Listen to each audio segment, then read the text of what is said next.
les deux en même temps, ben, c'est un problème. Parce que si c'était pointu et que si ça faisait très mal, ben, on serait tous les deux blessés.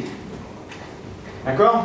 Donc, pour apprendre l'escrime, les gens, ils ont essayé de réfléchir un petit peu comment on pouvait faire. Eh ben, le but du jeu, c'est déjà de ne pas se faire toucher. Je peux essayer de toucher mon adversaire, mais il ne faut pas qu'il me touche en même temps. Mais on avait mis des règles un petit peu. On a dit que pour toucher son adversaire, il faut se fendre.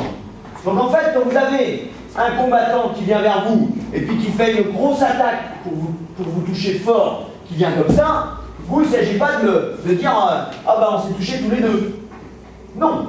Si c'est lui qui attaque, si c'est lui qui porte le coup en se lançant comme ça vers l'avant, il faut vous éviter l'attaque. Et si tu as réussi à éviter l'attaque, ben lui, il a perdu sa force. Donc après, tu vas pouvoir à ton tour l'attaquer. Et alors, si les deux partent en même temps, ça peut arriver des fois. Ça peut arriver. À ce moment-là, on dit, eh ben c'est pas bien, personne n'est touché.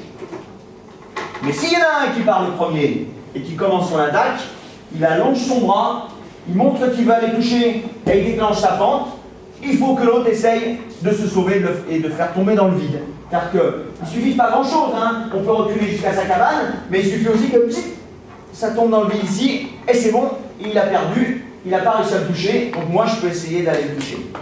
C'est comme si c'était une petite discussion, et puis moi je parle, quand j'ai fini de parler, eh ben c'est l'autre, il prend le micro et il parle à son tour.